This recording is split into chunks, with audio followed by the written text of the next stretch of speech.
Baye Cheikh Diop, Cheikh Koli, Famara Goudiaby, Pape Sidi Mbaye, Cheikhouna Ndiaye, Sadio Kamara, Mansour Thiam, Moussa Dramé, Alassane Bari, Modou Ndiaye, Bourama Sané. Ces noms sont ceux de quelques-unes des victimes de la guerre de Macky Sall contre le peuple sénégalais. Ils avaient 12, 17, 18, 20, 21 ans. Le plus âgé avait 35 ans. Ils ont été tués sur ces instructions non pas par des forces de l'ordre, mais par des forces aux ordres du tyran. Qu'ils reposent en paix et que leurs proches soient consolés. Bonjour, je m'appelle Nathalie Yamb, ça veut dire abeille en Wolof. Compte tenu de ce qui s'y passe, il m'est impossible de ne pas parler du Sénégal aujourd'hui. J'ai donc chamboulé ce que j'avais prévu pour faire cette petite vidéo qui sera dédiée non pas à une thématique spécifique, comme je l'ai faite avec le franc CFA ou la corruption, mais qui sera plutôt centrée sur l'actualité.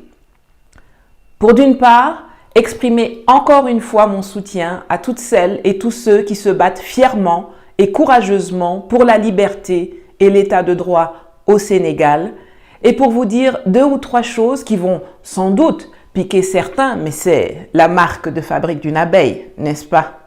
Lundi, face à une révolte populaire sans précédent qui avait suivi les arrestations arbitraires d'Ousmane Sonko, mais également de Guy Marius Sagna, de Tiaté et Kilifeu du collectif Y en a marre et de bien d'autres opposants et activistes, le régime délinquant de Macky Sall a été contraint de faire machine arrière et de libérer sous conditions judiciaires le leader de l'opposition et détenteur des aspirations au changement de la jeunesse sénégalaise, Ousmane Sonko.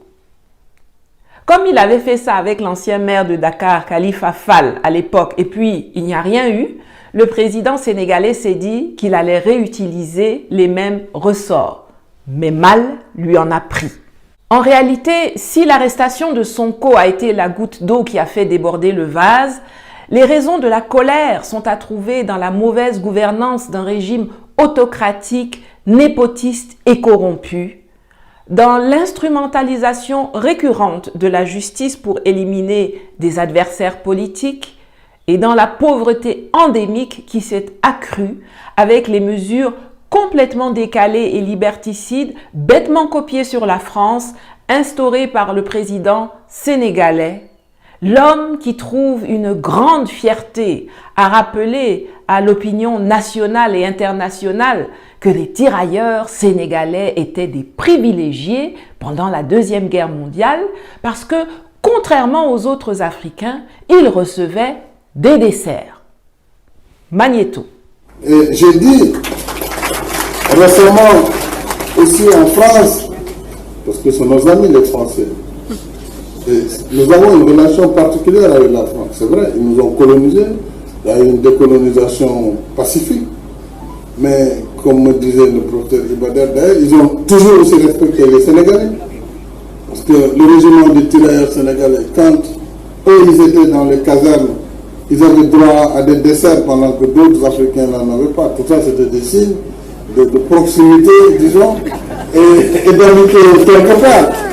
Par contre, quand il s'est agi de leur payer leur solde, ce ne sont pas des mousses au chocolat ou des éclairs à la vanille qu'ils ont reçus, mais plutôt des rafales de mitraillettes tirées à bout portant par des soldats de l'armée de France qu'ils avaient contribué à libérer. Une exécution, un massacre que la France a essayé de dissimuler. Je vous recommande la lecture de la bande dessinée « Mort pour la France » publiée aux éditions Les Arènes, dont je vais mettre le lien quelque part, qui revient sur cet épisode barbare et honteux, comme il y en a tant de l'histoire coloniale française. Les descendants des martyrs de Thiaroye auront apprécié à sa juste valeur la sortie dégradante de Macky Sall. Enfin, refermons la parenthèse et revenons à l'actualité.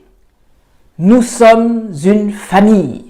A-t-il eu l'audace de radoter dans une allocution télévisée insipide qu'il a tenue lundi soir après que le président du PASTEF, fraîchement libéré, ait prononcé un discours d'anthologie quelques heures avant?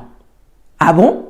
À quel moment, toi, Macky Sall, tu es de la famille de ceux que toi-même tu qualifies de chômeurs, que ton ministre de l'injustice décrit comme des lutteurs désœuvrés et que ton sinistre de l'intérieur appelle des terroristes? C'est comme ça que toi tu traites ta famille, Macky? Tu fais tuer tes enfants, Macky? Nous, on sait comment tu traites ta famille. Quand c'est ton frère Aliou qui empoche les pots de vin sur l'argent du pétrole, tu mets tout en branle pour le protéger et le soustraire à la justice. Quand il y a Covid-19, ta femme prend les vaccins pour faire vacciner chez vous à la maison tous les membres de ta famille et de ton clan. Tu prends ton beau-frère, tu le mets ministre, au calme. Quand des journalistes français se font tuer à Paris, tu bondis dans ton avion pour aller défiler comme un charlot en pleurant que tu es Charlie. C'est comme ça que toi, tu traites ta vraie famille. Sinon, quand les 140 jeunes qui essayaient de fuir la misère que tu leur imposes depuis 9 ans se sont noyés au large des côtes sénégalaises en octobre 2020, c'est en vain qu'on a attendu une larme ou une parole de compassion de ta part. Et au Sénégal, les médias indépendants, tu les fais bloquer sur Canal+, de Bolloré, ton copain corrupteur à qui tu as refilé le terminal roulier du port de Dakar une fois que tu es arrivé au pouvoir. Je parle de lui dans ma dernière vidéo dont je vous mets le lien ici. J'espère vraiment que les Sénégalais ne vont plus se laisser berner.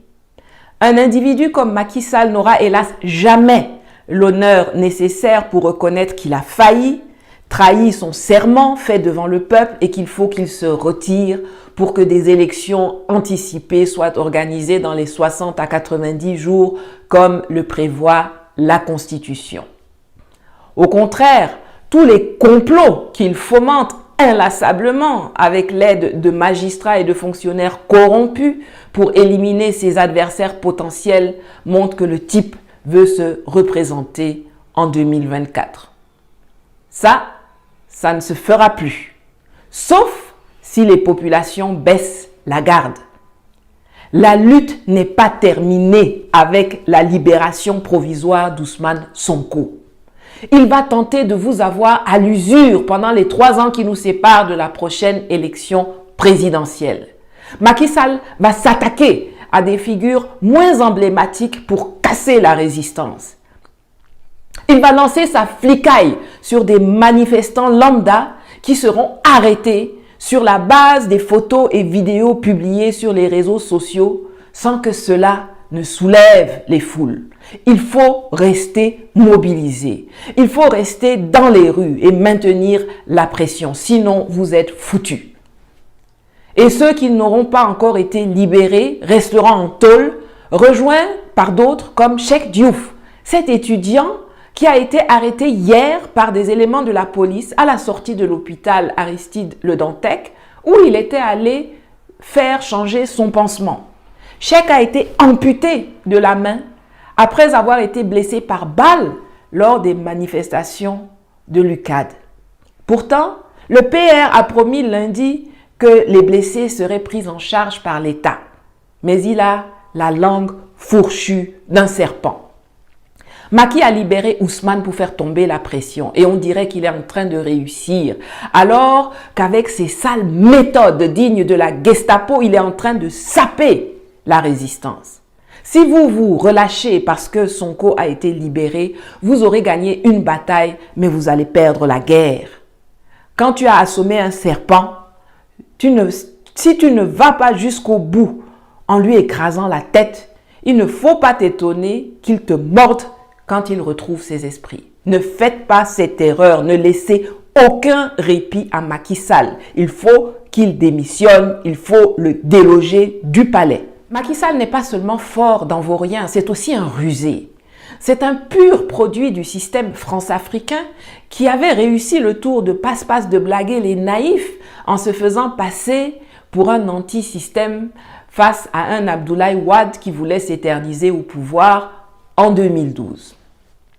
Maintenant que le masque est tombé, que le voile est déchiré, tout le monde voit qui il est vraiment. un serviteur zélé des intérêts français et de ceux de son clan. Ce n'est pas par hasard que pendant que Ousmane Sonko commémorait les morts pour la patrie, Macky Sall a préféré se lamenter à propos des supermarchés français détruits ou pillés lors des manifestations. D'ailleurs, parlons de cela. Je ne peux pas terminer cette vidéo sans évoquer M. Edgar Bonte, le président de Auchan Retail. Dans une communication sur son profil LinkedIn le vendredi 5 mars 2020, le sieur, avec toute la condescendance qui fait partie du pédigré des patrons de multinationales françaises, dit, et je le cite, « S'attaquer à Auchan en croyant viser les intérêts français est une erreur de cible et négative pour le Sénégal lui-même. Au Sénégal, nous faisons vivre près de 1700 familles sénégalaises. Nous permettons à plus de 500 producteurs et industriels sénégalais de se développer et d'embaucher. Nous répondons par des prix bas et des produits de qualité aux besoins alimentaires et d'équipement des Sénégalais et les millions d'euros de taxes et d'impôts que nous payons chaque année contribuent au développement du Sénégal. » Fin de citation. Ah bon? Toi, Edgar Bonte, tu as vu le Sénégal développer? Selon les chiffres du PNUD et de l'Institut des statistiques de l'UNESCO, 99% de la population âgée de 15 ans et plus en France sait lire et écrire. Au Sénégal, ce sont seulement 49,7%. Cela signifie que plus de 50% de la population est analphabète. Il est où le développement? Quand tu regardes la gueule des hôpitaux au Sénégal et puis celle des hôpitaux en France, ça te semble être même chose? Les milliers de jeunes qui émigrent et meurent en tentant l'aventure migratoire chaque année, c'est pour fuir le développement? Vous vous installez partout et ce faisant, vous causez la disparition de marchés traditionnels, ce qui précarise les gens. En 2018, votre chiffre d'affaires au Sénégal a augmenté de 152%. En 2019, il a encore augmenté de 27%. On dirait que la chose qui se développe le mieux, c'est votre compte en banque et vos dividendes familiaux. Tu dis que vous faites vivre 1700 familles sénégalaises. Vrai, vrai? Mais Edgar, l'Afrique, elle fait vivre la France. Sans l'Afrique, la France n'est rien, ni sur le plan économique, ni sur le plan diplomatique. Et puis moi qui parle là, j'ai été DRH dans des multinationales pendant des années en Afrique. Quand tu dis que tu fais vivre des familles sénégalaises, le salaire d'une caissière, du balayeur, du boucher chez Auchan Sénégal, c'est combien? Et par rapport au salaire du directeur financier expatrié du groupe, c'est combien? Non, monsieur le gendre du milliardaire Patrick Mullier qui paie 135 € d'impôts en Belgique avec une fortune de plus de 1,1 milliard d'euros. Non, tu ne fais pas vivre.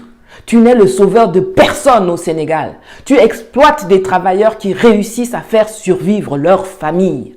Le jour où Sonko va arriver à la présidence de la République du Sénégal, ou plus tard en 2024, c'est là où on va voir combien d'impôts vous avez payés et combien d'impôts vous n'avez pas payés. Auchan appartient au groupe Mullier, qui est régulièrement indexé en Europe pour fraude fiscale et pour fuite de capitaux. Les affaires de double, triple, quadruple, quintuple comptabilité dans lesquelles la grande distribution est spécialisée en Afrique, ça prendra fin ce jour. Parce que Ousmane, il s'y connaît bien en la matière. C'est même parce qu'il dérangeait trop et posait beaucoup de questions jusqu'au Parlement que cet inspecteur des impôts a été radié de la fonction publique par Macky Sall en 2016. Mais comme disent les Américains, « What goes around comes around ». Ça se saura. Le moment où on va voir clair dans tout ça est proche. Faut pas être pressé, Edgar. En attendant, un conseil. Il faut faire profil bas. Parce que c'est ce genre de sorties hasardeuses et méprisantes qui vont faire que la prochaine fois, ce n'est pas seulement 14 magasins qui vont être détruits, mais les 17 restants aussi, et d'autres business et intérêts français par-dessus, et pas seulement au Sénégal, mais partout en Afrique. Nos présidents, qui sont vos contremaîtres, c'est quand on touche à vos affaires que ça leur fait mal. Ils sont l'infanterie d'un système auquel vous appartenez. Vous et eux, vos intérêts sont liés. La jeunesse sénégalaise, quand elle attaque Carrefour, quand elle attaque Total, quand elle attaque Auchan, elle sait pourquoi elle le fait. Elle ne se trompe pas d'adversaire, ni de cible. Et elle ne va pas se laisser complexer par votre vocabulaire bizarre. Ceux dont vous êtes fiers et que vous célébrez à tour de bras en France, là, les résistants, ce sont eux qui plastiquaient les dépôts de munitions et puis qui faisaient dérailler les trains sous l'occupation allemande. Alors vous avez le droit de célébrer vos résistants et nous, on doit gronder nos jeunes patriotes et vous laisser les qualifier de terroristes et de pilleurs? Jamais. Jamais. Voilà, c'est tout pour aujourd'hui. Je voudrais encore une fois redire mon admiration à toutes les dignes combattantes et combattants de la liberté au Sénégal. Je suis fière de vous. Vos parents, vos familles, les vrais, doivent aussi être fiers de vous. Ne relâchez pas la pression. La lutte est loin d'être terminée. Quant aux autres Africains qui regardent, j'espère que vous prenez des notes et que vous apprenez. Les Sénégalais étaient descendus dans la rue pour empêcher Abdoulaye Wade de barrer la route à la victoire de Macky Sall en 2016. Aujourd'hui, ce même Macky, pour qui ils se sont battus, les a salement déçus et trahis et les fait même tuer et arrêter. Mais ce n'est pas pour cela qu'ils s'assoient sur leurs talons pour pleurnicher et justifier leur lâcheté par le fait qu'ils ont été déçus et trahis par le passé. Au contraire, ils redescendent dans la rue exprimer la souveraineté du peuple avec encore plus de vigueur et de force qu'auparavant. C'est comme ça qu'on se comporte quand on est un vrai garçon, quand on est une vraie go. Pas les excuses bidons que j'entends trop souvent du côté des soi-disant locomotives du précaré colonial. Prenez-en de la graine et à la prochaine.